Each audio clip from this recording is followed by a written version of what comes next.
Good morning. Hey guys, how you doing? How's everybody? I don't know, I'm glad to see I'm like not the only one that looks like they've gotten an illegal haircut.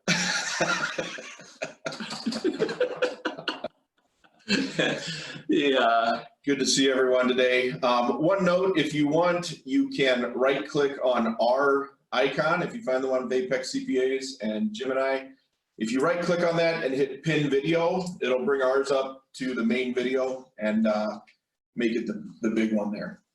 And then it won't change if there's any other sounds or anything like that. So.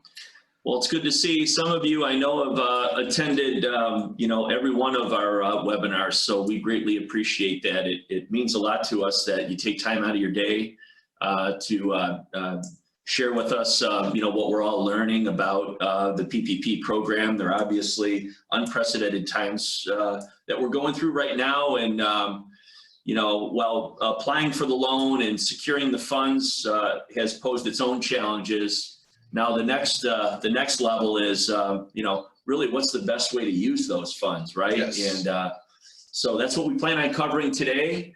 And, we do have where the chat is enabled, right? So yes. And then we have David Rosenbrock, our Director of Marketing, is on with us, and he'll be fielding those questions, and we'll try to make this interactive and bilateral, and as the collaborative, and then as the questions come through, if we can, we'll address the question as they come up, or if it's somewhere later on in the presentation, we may table it until we get to that part and then elaborate on it at that time. But please send your questions in.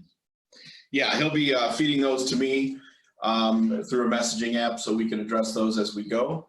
And if there does happen to be somebody on here with some kind of insight, there seems to be daily information coming out about this. If you have some insight and we could unmute you, especially, bankers or anything that might be on here. I think this is mostly clients that have gotten PPP funds or are looking to get them soon, hopefully get them, and how to use them. So thanks again for coming today. And for anybody just joining, again, if you right click on the Apex CPAs window with Jim and I on it and hit pin video, it'll make ours the main video on your screen there, and won't switch between others or show yours. So let me get over to the PowerPoint here. Best strategic uses of PPP funds. Yeah. So here we go. Well, congratulations if you've got some of the Paycheck Protection Program funds. And if you're still looking to get them, good luck, and I hope you get through soon. I don't know if you were watching the slideshow before this, but obviously it's been a mixed bag with this, and a lot of uncertainty. Let me turn this on. A lot of uncertainty in terms of getting the funds. And one thing that we've worked on and looked at a lot is what they call VUCA, a VUCA world, and that's where there's a lot of volatility, a lot of uncertainty, complexity, ambiguity, and I think we're at an extreme level of this right now with business, with our businesses, with working with employees and clients, and trying to figure out what's going on. It's really hard to tell. Yeah, I'm sure many of you too had really varying experiences with banks. We had we were in a unique vantage point in that, we worked with a lot of different business owners, a lot of different industries, and they all have their own banking relationships, and seeing certain patterns that existed. Certain banks, I think, did extraordinarily well through this whole process and represented their clients well. Other banks, I think, struggled a little bit. I think one little thing to add is just really taking a close look at your banking relationship and making sure that it's the appropriate bank for your size business and for your bank's needs.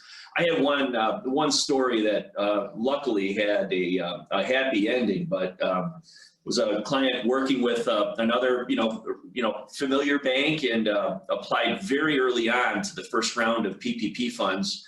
About a $16-17 million manufacturer with over 100 employees, $1.2 million loan, and his bank fumbled the ball on the 1 yard line.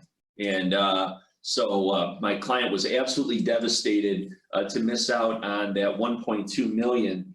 That was all hands on deck when they announced the second round.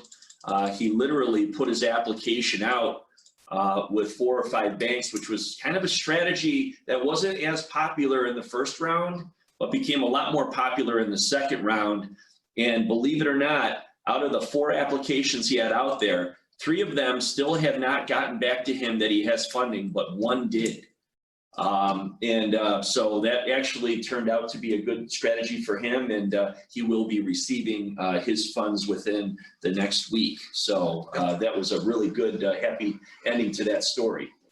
Yeah, I'm sure many of you have had similar experiences too, coming down to the wire there. So yeah, and as you know, I mean, the banks are taking some heat for this too, which, you know, some have lawsuits against them for how they've handled it and submitted these loans to the SBA. I think in a lot of cases they were kind of hung out to dry with how to process them and what the best way was and what to do for their clients. So they're still working through that. We've heard a few people get through on this second round, but as you may have seen on that article, they're saying the second round is the processing has been as bad or worse than the first. And I think that's because so many of these banks had everything queued up, like they were ready to go, and then the SBA systems have basically crashed, and they're trying to get things through at this point. I tell you, the heroes through all this have really been the small community banks. I mean, I agree. They have done really an unbelievable job being able. Their volume is maybe a little bit lower.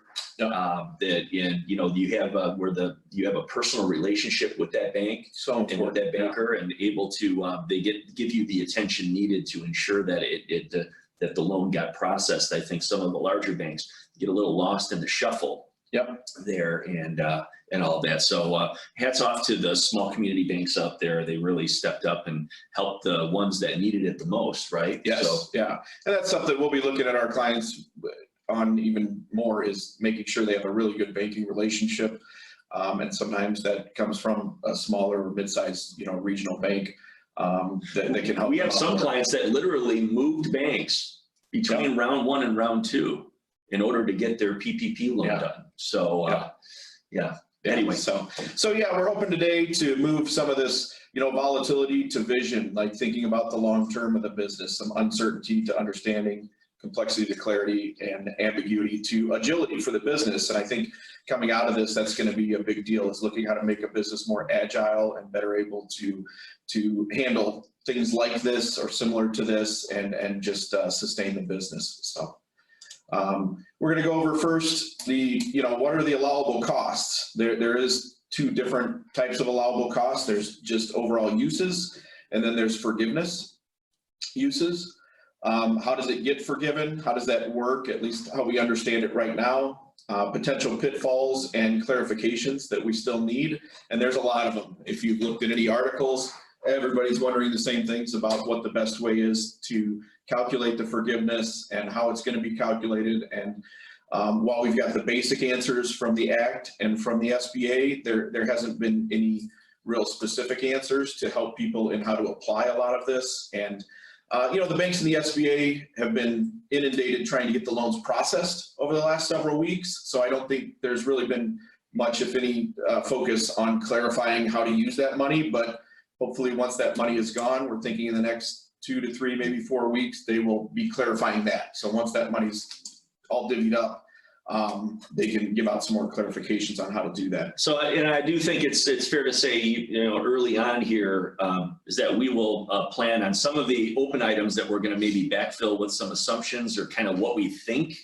is going to happen. I think we'll follow up with a part 2 to this presentation, where we will have more clarity, where we can answer some of the questions that maybe the SBA we're still waiting for additional guidance on. So, but with many of our banking relationships, they're all saying the same thing, that we're expecting over the next 2 weeks that more guidance will be provided on some of these areas where there seems to be some inconsistencies or a lack of clarity in the use of the money and what's forgiven and how it's calculated and all that. So definitely we're going to review those with you here today. So. Yep.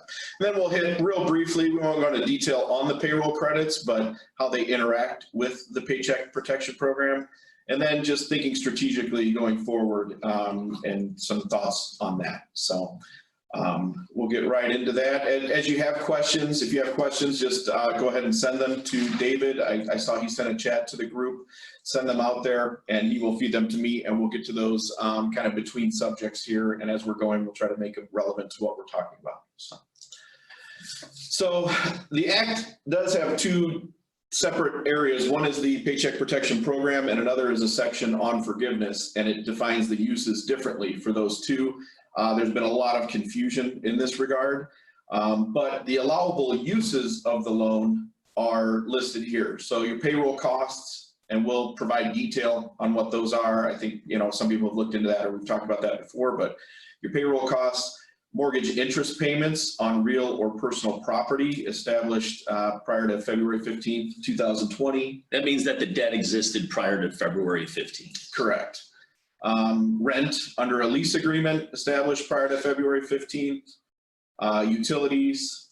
And these last two in red, I'll tell you why they're red later. The interest payments on debt incurred prior to February 15th, and refinancing on SBA EIDL loans. If you're one of the few that has managed to get one of those, you can refinance those into the uses of the loan.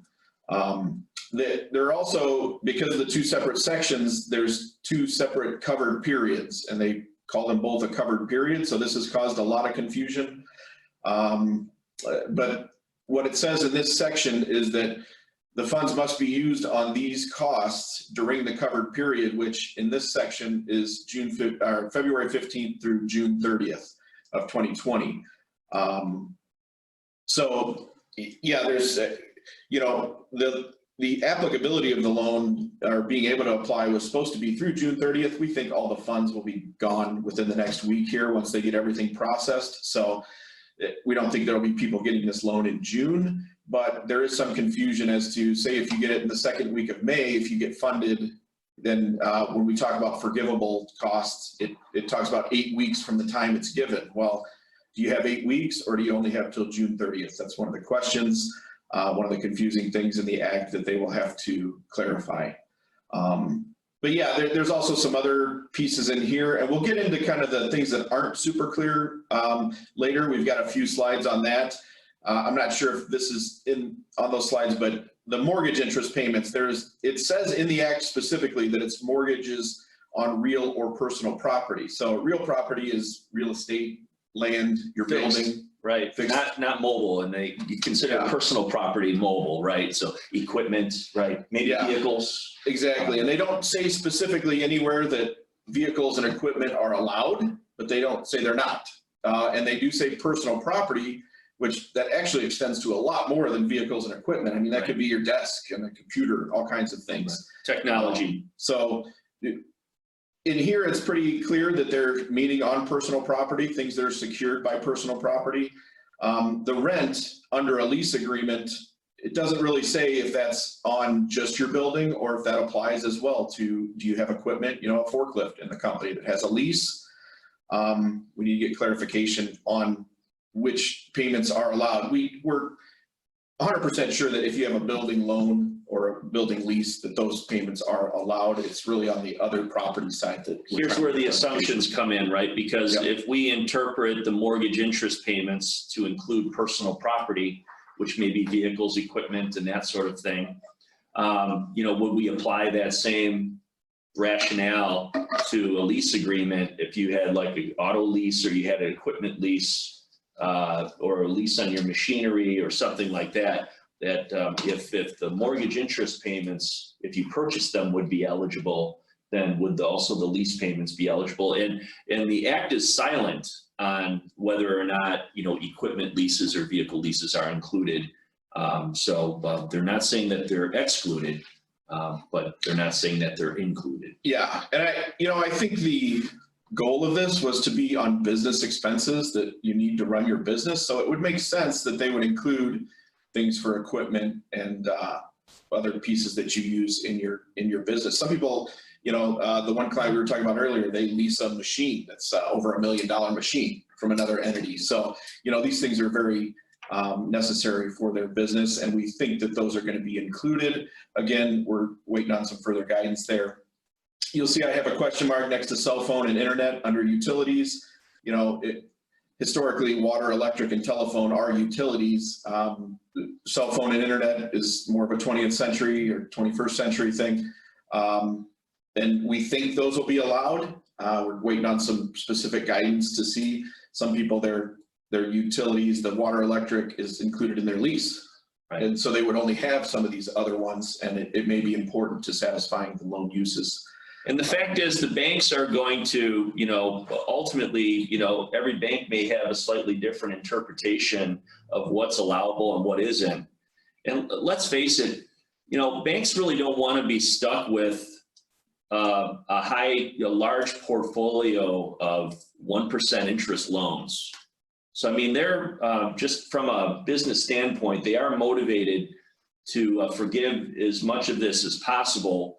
You know, they're, you know, the applicant does sign a certification, self-certification that the expenses were all used on these, you know, for allowable expenses and that sort of thing. So, you know, the banks are really motivated to, you know, write off as much of this loan as possible, but, you know, they still are going to have to, you know, adhere to whatever that bank's guidelines are, and that there is some level of, you know, due diligence applied when loans are being forgiven. Yep. I do see a couple questions here. Is forgiveness binary, either all forgiven or not? That's not super clear. The indications are that it will not be all or nothing. It will be Pro rata, mostly based on some things we'll get into later, which is how much you spend on payroll, your number of employees, and those rates.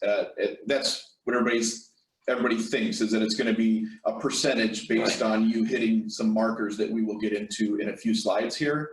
That your amount of pay, the rate at which you're paying your employees do not drop by more than a certain percentage, 25%, yeah.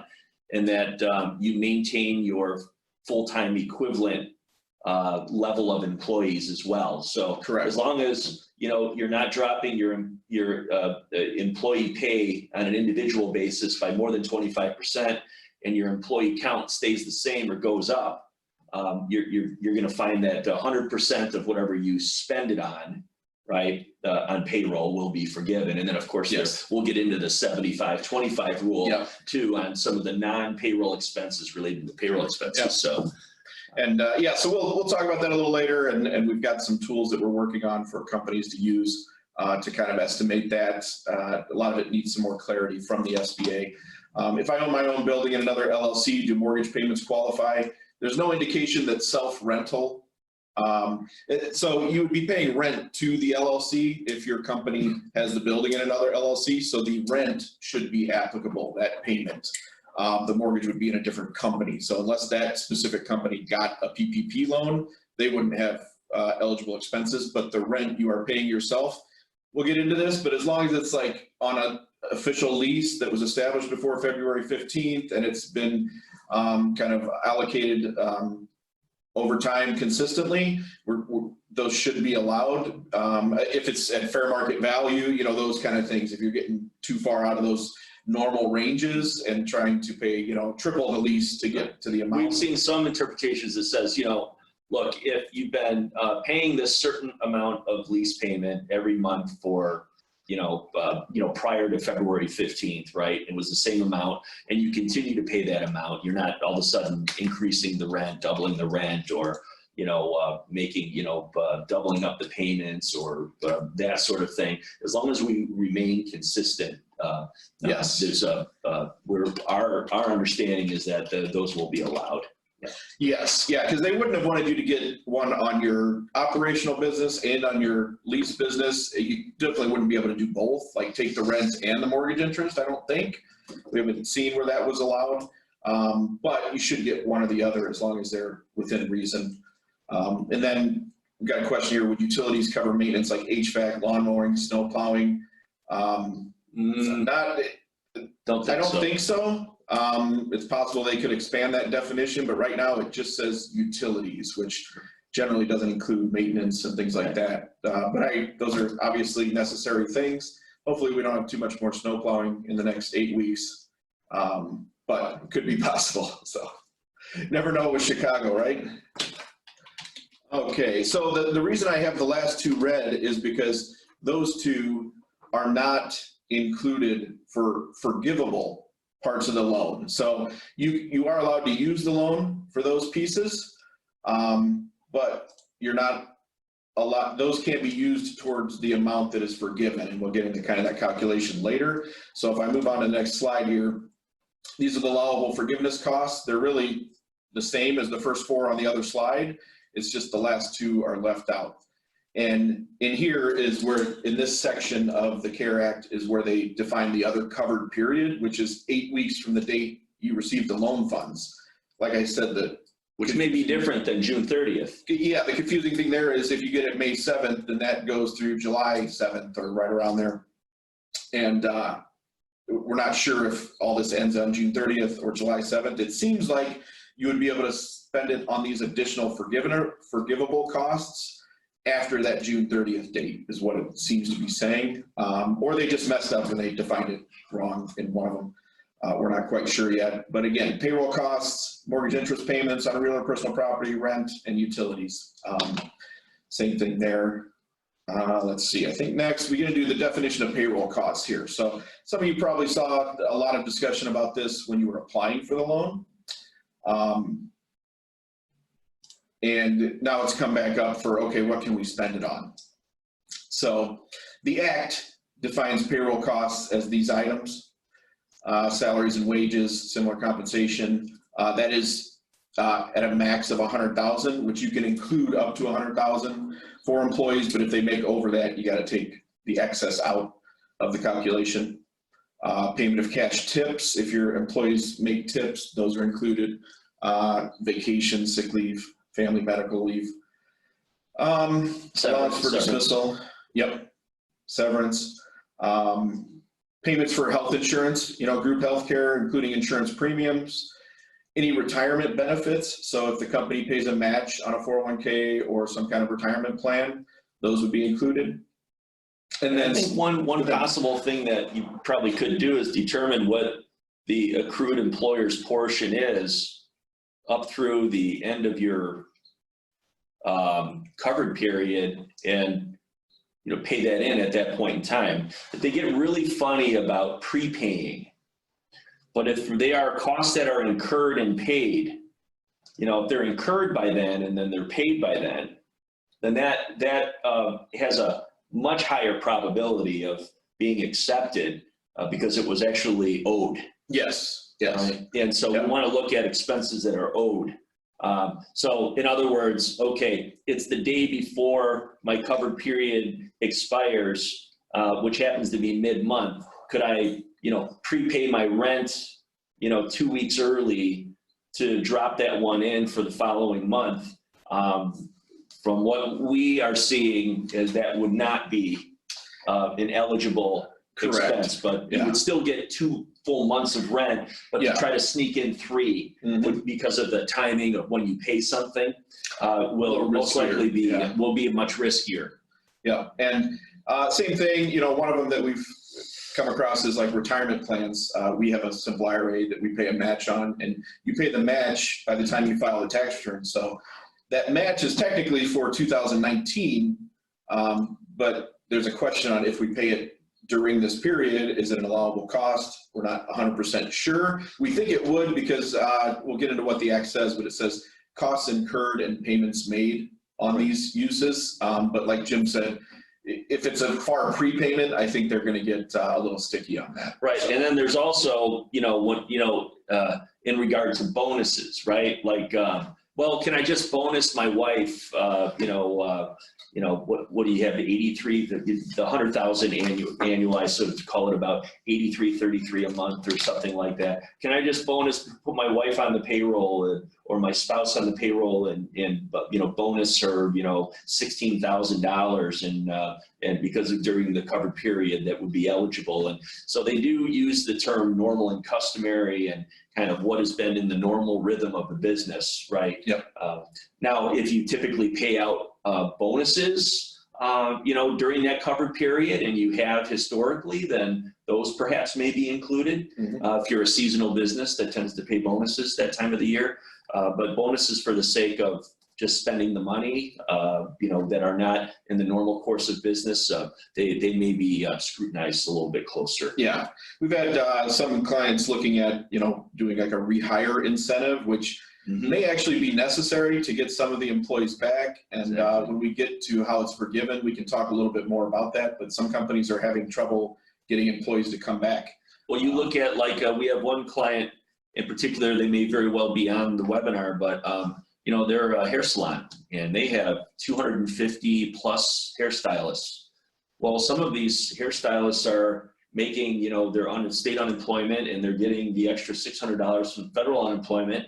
And whether they should be or not, they're probably, maybe doing a little bit of work, moonlighting, in some underground bunker somewhere, making a few extra $100. Well, our particular client they received their PPP funds and they tried to compensate their employees while their employees were on furlough.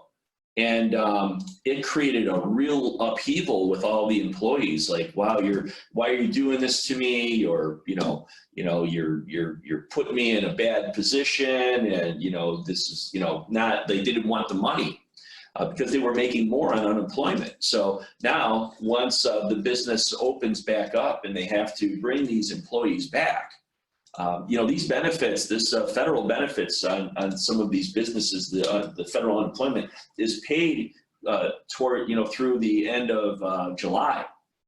And so if businesses are opening up, back, early June, there's going to be a 7-week period of time that they're going to need to incentivize their employees to sort of get off the government program. So they're literally going to be, the private sector will be competing with the government using the government's money. Like it's a real interesting dynamic, but you're going to pay attention to the restaurant and personal service industry, like, restaurants, bars, hair salons, day spas and that sort of thing. So it'd be a lot of confusion and some real challenges there getting folks to come back to work. So yeah. So you're talking about those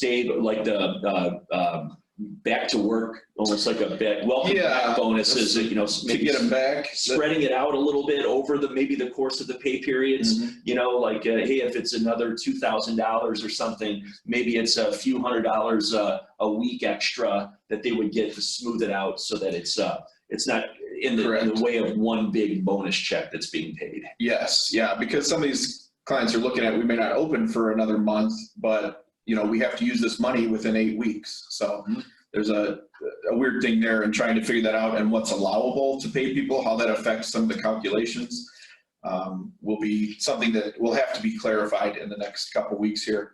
Do have a few questions here. Somebody says, what about payroll service costs if you have a third-party payroll provider? We don't have any indication that those should be included. I don't think so. We tried to lobby to get, accounting costs included, but they would not go for that either. Yeah, our firm now, we're on, I'm on the payroll of like 20 businesses. Yeah. Just kidding. We got one, does insurance costs include life insurance and long-term disability payments made by the company on its employees? We're not sure. It only specifically says health insurance. I have seen, and I'd have to look if it's in the CARE Act or the interim final rule that the SBA, I do remember seeing something about life insurance. We're not sure on like long-term disability, short-term disability, those kind of things. We provide those for our employees too. I will say that I included those when I was calculating the loan amount as just our benefits, but we're not 100% sure if those will be allowed from a cost perspective. Right. So we'll have to update that as we know. And then this is what I haven't really seen. If you have a payroll service, they will process the payroll and take out the required taxes. That's correct. If an employee is contributed to a simple IRA, do you have to make those contributions? I would say do it as usual. You're supposed to pay those by the end of the next month. And if you want them included, there could be a question is, did you pay that payroll if you kept the simple IRA costs? Because that is the employee's money. and part of their pay. And if it didn't get sent out of the company, I think they could make a case that you didn't really pay that. So I would say get those in, get them sent. And another thing that's important, a lot of times, you have banks that are asking for just 941s, right? They want your payroll tax returns. Remember, so it's the gross pay that's eligible as part of the payroll cost, right? It's the gross pay. If you rely on the 941 payroll tax returns, that gross pay is the federal wages, which is reduced by the employee's retirement plan withholdings. Mm-hmm. So you want to make sure you're using gross pay and not the reduced amount that would appear on the payroll tax return, That's right? a really good point. To make sure that you're capturing those dollars, because they would be deducted from gross pay before they appear on your payroll tax returns. And with this being a June 30th cutoff for a lot of these tests, many banks are going to be asking most likely for the second quarter payroll tax returns as evidence that the money was spent. So we're going to want to make sure that we're making that clarification with the banks, because they may not understand that. And it could be significant. Yeah, and as a clarification, something similar to that, this the salaries and wages where it's a max of 100K, that's an annualized amount. Good for you if you're making 100K per every 8 weeks, that'd be great. But most, if an employee is making a rate that equals more than $100,000, then that excess has to be taken out to get it to 100,000. When we talk about bonuses, that's why it'll be important to label those as a bonus and not as their actual pay, so that it doesn't look like their rate for that period is just higher. So there's some nuances here that are possible risks. It's unclear right now how sticky the banks are going to get, and the SBA in looking at these and the forgiveness of So the maximum amount, which you would take that $100,000 and you divide it by 52 weeks and you multiply it by 8 weeks, the most you'll be able to claim for any one employee is $15,385. Correct. That would be the maximum amount that any one employee could be paid during that 8-week period that would be forgiven. Yes, that is correct. Yep. Okay, next slide here. So on the payroll costs and the other costs, there's a 75-25 rule. So this would be on the forgivable loan costs that we talked about. Basically, you have to spend at least 75% of what is forgiven on payroll costs for it to be forgiven. So if you got a $100,000 loan, you'd need to spend $75,000 at least on the payroll costs for that whole $100,000 to be forgiven. The other 25% can be one of the other costs or additional payroll, but at least 75% of it needs to be payroll. And we're thinking kind of like the FTEs, if it's 70%, they will just prorate how much that you can have forgiven. So you'll still get most of it, but it would be reduced by that amount that you're under 75% payroll. That kind of sounds simple, but there are a few different ways to calculate it. We wonder if anybody actually tried any of these calculations before they, published the CARE Act, but if you think about it, if you do the calculation, remember they gave you the loan based on essentially 10 weeks, right? So, they said you can do 2.5 months of your average payroll costs. Now, the covered period is only 8 weeks. So instead of 10 weeks, it's 8 weeks. So if you kind of do the math, it really converts to about 75%. Like if the payroll is equal and everything, I think it comes out to like 74% or something like that, all things being equal. But what they did then, since they shortened the period, they said only 75%, that at least 75% has to be used for payroll costs, but then they included this 25% for non-payroll costs, right? Yes. The rent and the utilities and that sort of thing. Yeah, right? Exactly. So yeah, that's the 75-25 rule. We'll get into some of the nuances of how these all work together as we go through. There's that rule, and then there's the FTE and rate reduction.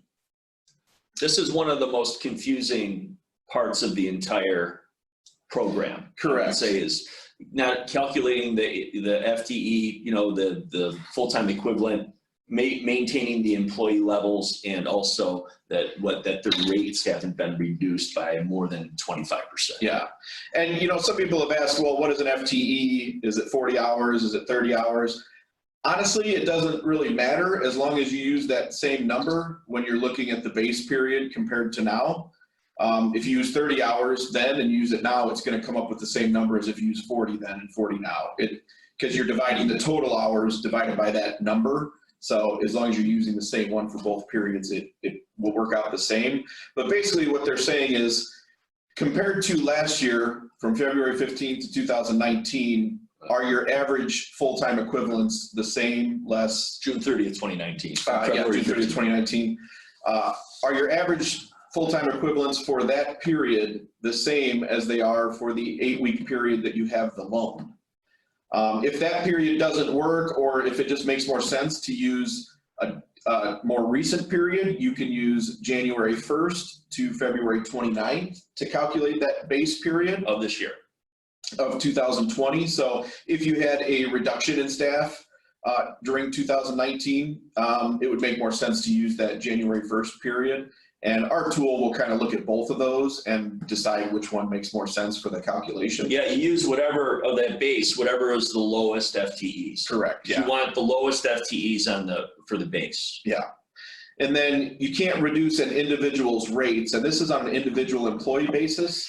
And it would mostly apply to those employees that are under 100 grand per year, but you can't reduce them more than 25% compared to the above periods. We're not sure, like if you had reduced one of them 26%, we're not sure how that would affect the forgiveness right now. But again, I think there would just be a pro rata adjustment to that. The really confusing part about this is at the end, they say that if the full-time equivalents and rates are restored, they actually say anytime between February 15th to June 30th, that the original reduction doesn't reduce the loan forgiveness. Now, there's no statement about how long you have to keep all those employees to make that last piece there.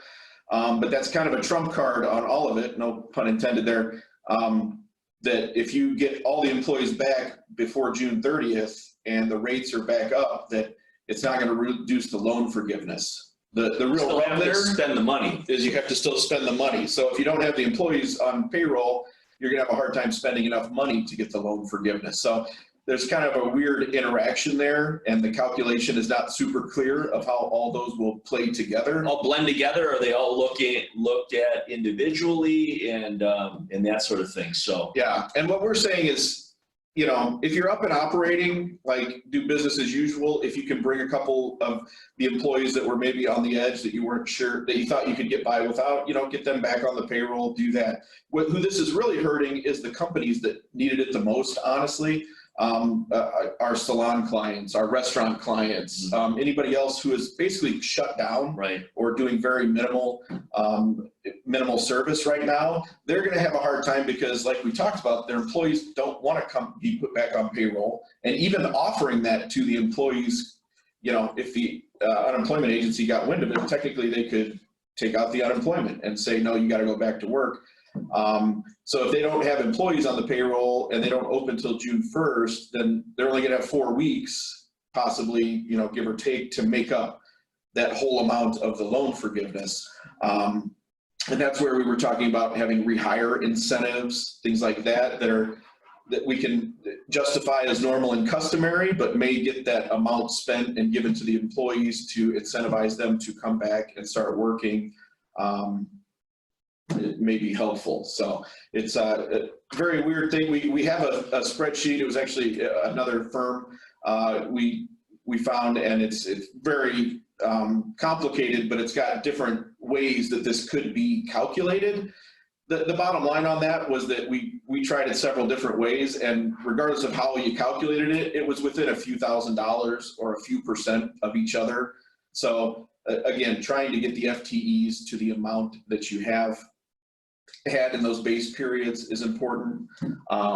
That's just, it's difficult for some of these companies that are shut down. So those companies like the restaurant associations, the salon associations, I've seen news where they are lobbying or working to get that expanded and maybe make it so as long as you spend it on any allowable use that it's forgiven, because again, they're the ones that are not collecting anything right now, and they're the ones that are going to have the hardest time spending the money. So then we get into some strategic things that we'll talk about later. Okay, I don't see any additional questions there. If you have any or anything comes up, definitely put them in the chat to David and we'll address those. Okay, so getting into some potential pitfalls of the loans. And we've touched on a few of these as we went, but this will be a nice summary. And we'll be putting this PowerPoint up on the web as well as a recording of this. So if you want to go back through and listen again, or you just like seeing Jim and I, feel free to jump back on there and take a look later. And before we kind of get started on this, I think, and I know we're going to mention it a little bit later in the presentation, but I, at this stage, would not feel a lot of pressure in saying, I got to spend all the money, like I just need to spend it. I got to get it spent within this 8 weeks. I don't know that I got enough expenses to cover that. And, so I've got a lot of uncertainty about that. And so then we kind of go into this, well, can we bonus these family members? Can we, give the money to our employees through, like, can we create some commission structure and get the money to them? Or can I increase my rent? Or there's all these things that are going on that are saying, how do I spend the money? The fact of the matter is that spending the money may not necessarily be the best strategic use for that money. If you're in a business, like, guys, there's no guarantee. We could be in, September, October, and we're on lockdown again. It's like, if you're a restaurant or you're one of these other businesses, a retailer that gets shut down again, don't expect the government to all of a sudden spring into action and do another round of PPP money. So we have to think about this in terms of, it's like cash is king. So however we get the cash or have access to cash, having that liquidity is vitally important. And if we go and we spend it and we give it to our employees, which is great, that's what it's intended for, but we're going to have payroll costs well into the year, right? And, for a period of time. So if we're able to eat off of that money, even if it isn't forgiven, it will allow us to live to fight another day. And then, 2 years down the road, we have our relationships with our bank. We have, we're running lean, and we're, setting aside, we kind of know that, hey, for the through the end of the year, 6 months, you pay nothing on this loan. And then you have, basically, it's what, a 1% interest for the next 18 months, right? And then you have to have it paid back within 2 years. But, that allows you to survive for that 2 years. So, my philosophy is, if you have the expenses and you're going to incur them anyway, and it'll allow us to have that loan forgiven, that's awesome. That's awesome. But, let's not find ways that might be a little bit cavalier to spend it so we don't have to pay it back. And then we can't anticipate, there might be, some real cash needs later on that, you maybe want to preserve those funds. So as we're getting into some of these pitfall areas, I think it was important to kind of put that out there that yes, that is an option. And we're going to have a lot more clarity on some of these things that over the next 3 or 4 weeks, many of you are still going to have, 3, 4, 5 weeks left on what to do with the money. So as clarity comes up, we can make maneuvers during that covered period to make sure we're utilizing as much of those funds as possible. yes. But if we don't have a use for them, set them aside, because you never know. Take a deep breath and let's see if it can maybe help us in other ways in the business, right? Yeah. Just better capitalize ourselves. Especially with the pushback that some companies are getting and trying to bring employees back on the payroll that are still closed. It's like they can't do anything. They can't provide services. They would just put them on the payroll. We're not sure exactly if that is going to work. And some of them have said, okay, they don't want to come back on the payroll, so we're just going to let it be until we open back up. Here's an example. So that particular salon, right? They could say, instead of saying, we're going to pay you 75% of what you were normally paid, they could pay them an amount equal to what they were getting paid on unemployment, right? Yep. They could take on that responsibility, and then the employee would most likely take the money, yep, right? But the fact is, it's one particular client got like $1.5 million.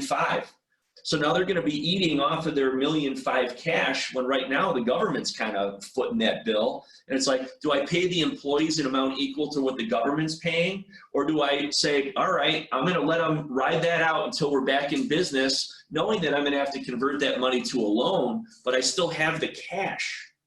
So these are ways that I think we need to think about the use of the money. Yes. Yeah. And there are some banks that are being a little stickier than others on the uses. We've actually seen some banks saying you have to submit a withdrawal request. Like you're not getting the funds, you submit a withdrawal request for the specific expense. By and large, we're just seeing where people are getting the money, and that's how it's supposed to be. And then if you don't use it all on forgivable things, it becomes a loan. But a lot of banks don't want a 1% loan on their books for 2 years. Certain banks, they want to make sure they're only giving as much as will be written off. Correct. So as with the application process, it's very uncertain and just different in how all the banks are handling it. So that's going to go to your banking relationship. But by and large, there should be an opportunity to make some strategic decisions there on the best way to spend it. Right.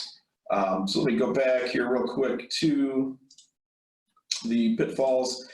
So yeah, the costs incurred and payments made. As we said, you know, I think as long as we're paying current costs and not trying to prepay a bunch of things, we're going to be in good shape. There's some question about like a retirement contribution that's for a prior year. We think if it's being paid during that time and it's an employee amount, it should be included, but there will have to be more clarification on this.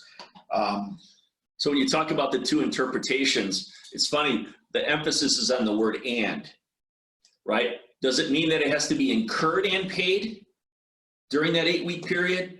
Or it can either be incurred or it can be paid. Like, you know, so it's like, it can be whether they're incurred and payments that are made, both are eligible. Yes. Or is it that you have to meet both conditions for it to be eligible? Yeah. And there could be a huge differential between how much of that is actually forgiven. Would you agree with that? Absolutely. So, Absolutely. You know, and as accountants, we have to look at the details on specific words, because that's how the revenue code is written. That's how a lot of this, you know, this stuff is written. And it's like, you know, when you look at the code, it's got it has years and years of clarification. Exactly. And Court cases, regulations. This stuff was really just kind of thrown together.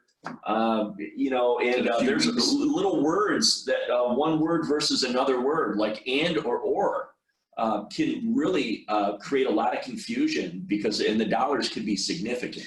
Yeah, even when you look at the Tax Cuts and Jobs Act, you know, that came out, and then it was what, 6 months before there was a clarification, the actual regs from the IRS on how to apply it. And it's still, there's no court cases in that. So with this, I mean, it's within the last month or two, they're issuing clarifications, and then they clarify that, and it changes it. So there have been some contradictions even in the stuff coming from the SBA. So we need to get some more definitive answers from them on a few of these items. Yeah, so another one of those that's, it seems very clear in the act. It says that this one is, that the loan is excluded from tax. And we're hoping that that will be the case. It says it's excluded from tax. The possible issue there is there's a part of the IRS code that says that expenses that are paid with non-taxable funds can't be deducted.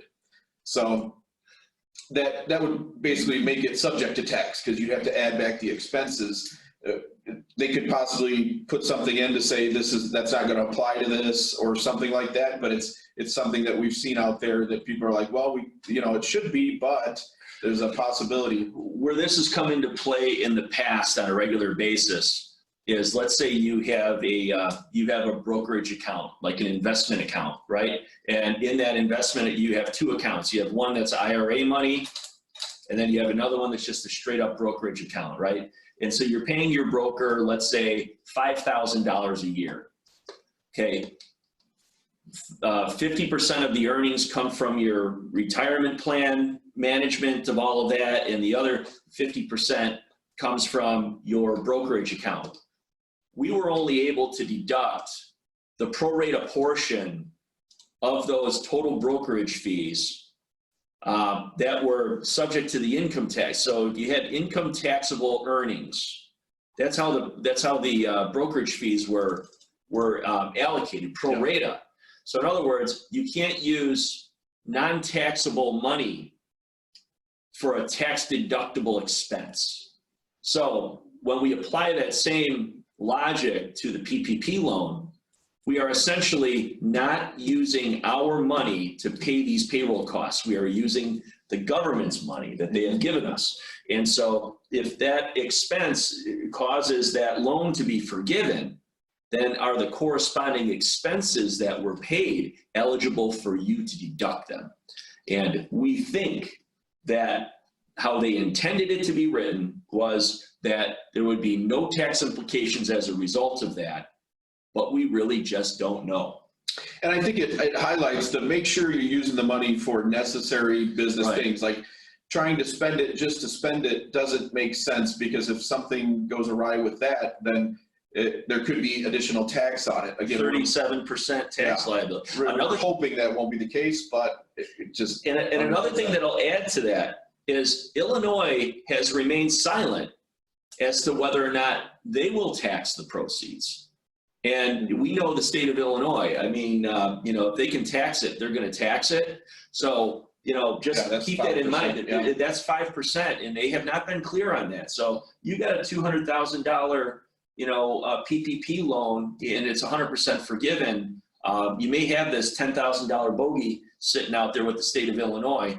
I assume that they will follow suit with federal, but there are certain areas of this entire CARES Act program that Illinois has not followed suit with the federal. They have gone off the reservation on that, right? And so, that's just something that, every state is probably going to have to, make some determination on whether or not it's taxable.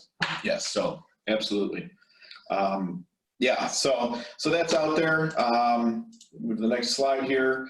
As we mentioned when we were going through the allowable uses, non-mortgage debt, non-real estate mortgage debt is really what that's referring to. On the interest, it says real and personal property, so we're thinking that would be allowed. But the amounts that are on non-mortgage debt, for instance, if you're paying a credit card interest, and where it gets a little hairy is if you've got a line of credit. Well, a lot of those are collateralized by inventory, which would be personal property. So, but also receivables. And also receivables, which are not. So there's a question there. Some of them might be personally guaranteed. Exactly. So you're the borrower's personal assets, which are oftentimes real estate and other tangible assets like that. So again, more clarification is needed. And again, if you have to pay that interest, you have to pay that interest in the next few weeks. We're hoping to get more clarification. Then we can say, okay, this is what to include, and the banks will be doing that as well. So right now, as we said, pay the things you need to pay, and we'll be able to figure out some of the specifics of those later. Federal income tax withholding and payroll tax. They've clarified this a few times, that it is the gross payroll, that you can disregard the federal income tax withholding. Technically, an employee could withhold 100% of their payroll. So that wouldn't make their cost to you zero. It's just, it goes to, they're allocating it to their taxes. So it is the gross payroll there, but you don't add FICA taxes to it. It's only those state and local taxes that you get to add. So the employer's portion of Social Security and Medicare doesn't get added. It's only the state and local. So basically unemployment is unemployment taxes. In Illinois, it's really going to be your state unemployment, whatever you pay to the Illinois Department of Employment Security, which, most people, I think, what is that, max is at $12,000 or so in the first $12,000 of wages for every employee. A lot of employees are going to most likely be over that state unemployment tax level by the time of the covered period kicks in, or there'll just be a little bit left over. So I don't anticipate state unemployment taxes to be a major component of the forgiveness portion. But they got to keep that funded though, because there's so many people. So they got to keep us paying in there, right? Exactly. They don't want those delayed. I do have a question here. Is the second round of funding still decided by the banks who get funded first? Do you think the smaller companies will not get funded due to the 1% the bank will make? Any thoughts here? What we're understanding is that some banks were allocated an amount, like a certain amount that they could give out.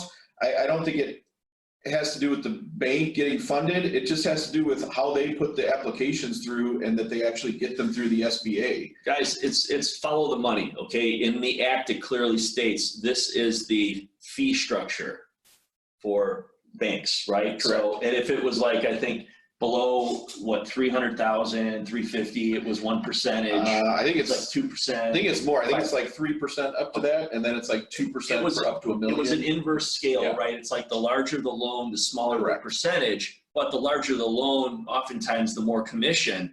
So, you know, if you have a really, really large bank, all right, now you've heard about some of these loans like, you know, Ruth's Chris, right, getting $20 million, Shake Shack getting $10 million.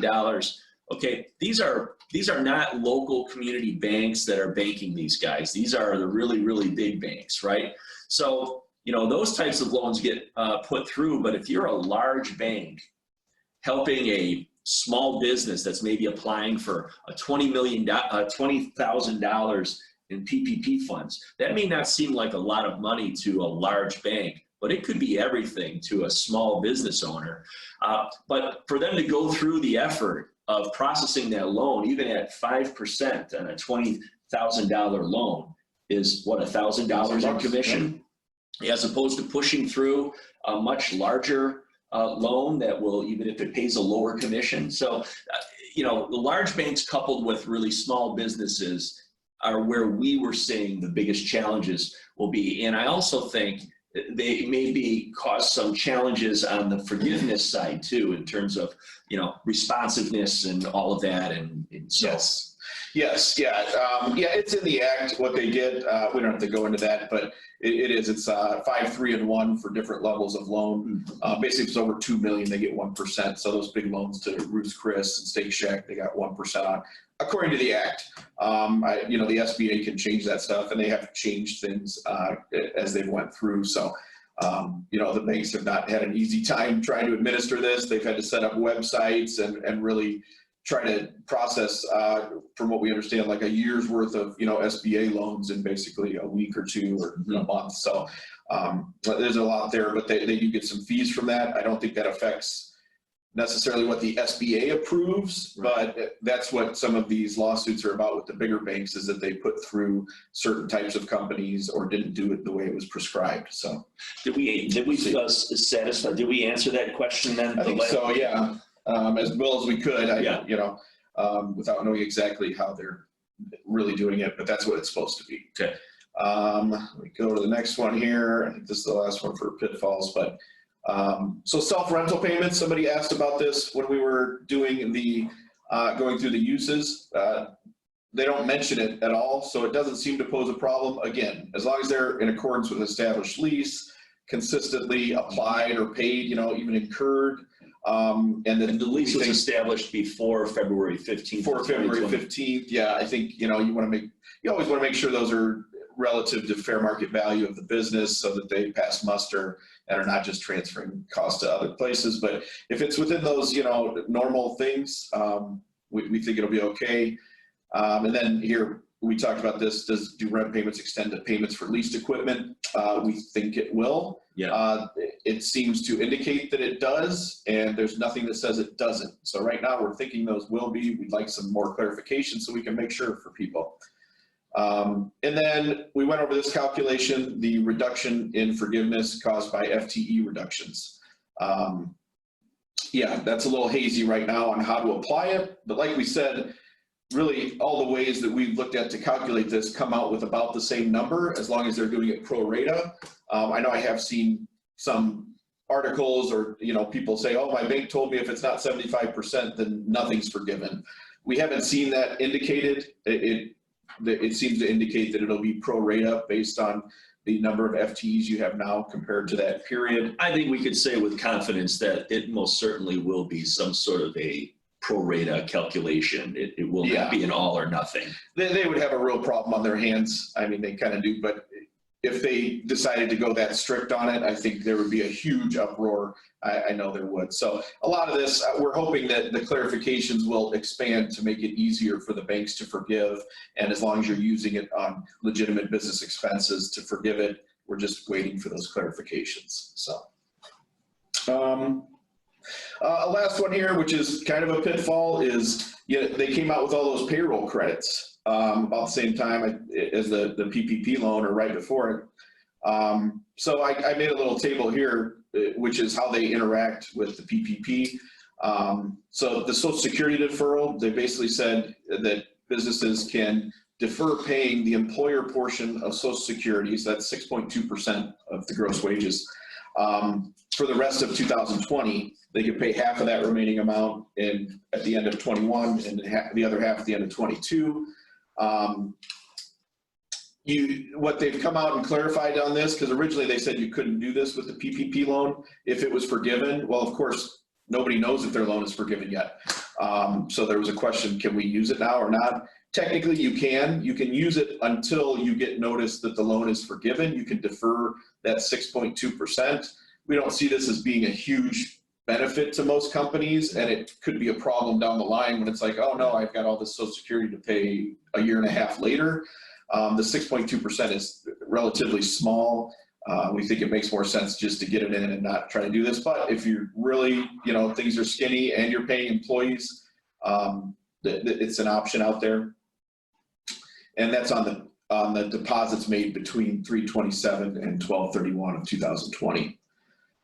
Qualified employee sick leave and really the expanded FMLA was one of the first acts they came out with. You can use those credits. However, if you use them, then the wages or the sick leave, the FMLA that you're paying will not be included in your payroll. Yeah, costs. so you can't reduce the forgivable amount by the wages that you use to get the credit. Yes. So what I'm telling companies on this is, if you've increased your employee count since the period last year, then you may be able to take these and have enough payroll to cover your loan amount, but it's kind of a calculation there. If you have less FTEs now than you did then, or you just got less people on the payroll, you probably don't want to use these because that's just going to reduce what you can get for forgiveness. But at the end of the day, either way, it's you either get forgiveness or you get a credit. So you would end up with loan money left over that you could either use for something else, but it may be a loan instead of being forgiven, which isn't the worst thing in the world either, to keep some of that money. But a lot of people are very focused on getting it forgiven. And that's one of the things where I think you can look at it and say, okay, cash is king. Cash is king. Spend it on the things that you need. Let's be smart about it. If you can knock out some expenses that you would normally pay during that period of time, we could, again, like employers match, doing an accrual on that, paying that out, making sure all of your payroll costs and your rent and your utilities, we're capturing all of those, and the expenses that you would normally pay anyway, making sure we're getting a benefit of all of those to reduce the loan. But cash is king. If there's some cash left over, you always have the option to give that money back if you don't, yeah, if you really don't want to use it, really don't want to have your hands on it, you could give it back, or you could just park it in a separate reserve account just as a cushion, or perhaps use that money to pay down your operating line, and then when time comes to repay it, maybe assuming that your banker is a good banker and will renew your line, that you can pull that money back out when the loan is due, right, and repay it, and you could save the spread. You're, instead of paying 5% to your bank, you're paying that loan down, and you're only incurring 1% on that money. So there could be some benefit there. And again, you also have the dry powder to use for things that go bump in the night or whatever during these kind of uncertain VUCA times, right? Exactly. Yeah. So, a 1 year or a 2 year loan at 1%, the payments are deferred for 6 months. That's not a terrible deal, especially when a lot of companies need that money. So, right. And there's no prepayment penalty if you do decide to pay that money back in early. So there's a lot of options there, but like we've talked about, do what's best for the business. The employee retention credit, this one cannot be used if you have a paycheck protection program loan. That one was for businesses that were shut down, or if you had a revenue loss of, I think it's 25% over a certain period, you could take a 50% credit for wages paid to your employees during that time. But if you have a PPP loan, you can't use that at all. So, is our understanding. This kind of goes along with what we've said, and you know, there's a saying that I've heard that I like, is pigs get fat and hogs get slaughtered, and that's you know, when you get greedy or try to do things way too far outside of the lines, that's when things can go bad and end up being a problem or very risky. So, like we said, do what's best for the business. You know, pay your normal expenses. If you can get a little extra in there through some of these other items, definitely do that. I don't think Mark Cuban's probably having a problem right now. So things to keep in mind here. You know, as a business owner, you got to weigh all the options that are out there. What's the best use of those loan proceeds for the sustainability, long-term, and growth of the business? Yeah, I mean, your employees are best served, and your business is best served. Your families are best served. Making sure we're doing everything we can to live to fight another day, right? Yep. And so. Really identifying what the best use of those proceeds are, and maybe that means not spending it all. Yes. Yep. Does it make sense to pay employees to sit at home, especially like we said, now that there's a lot of pushback on getting them back in? I think for certain businesses, when you get close to being ready to open, it may make sense to do that. Yes. You're going to have to pay them more than what they're currently making. And I still think that that's okay because it's free market. Yep. Like, if that's what it takes for me to pay somebody to come to work, then I guess that's what I do, right? And then perhaps the use of that loan money, in my opinion, that would be a very effective use of it, because at the end of the day, you need to maintain sustainability, right? Yep. You need to get people to come back to work so you can run your business. You know? Yes. A lot of these businesses are gonna, you know, they're going to have probably a demand load that they're not going to be able to service right away. Yeah. You know, like if you're in the hair salon business, for example, you have people that are like, you can't book, you know, 3,000 appointments in one day and service them all. It's going to have to be phased in over time, and you're going to need the staff in order to do that. Exactly. So I would say that using that money, if you have furloughed employees and you're anticipating that your business is going to open, I would say start that dialogue with them before you open and work out those terms and make sure that, you need to use that money to encourage them, entice them to come back. I would say that that would be something to seriously consider doing. Yes. It looks like the worst case scenario, assuming the money is spent appropriately, is having to pay it back with no penalties or ending up with a 2-year loan.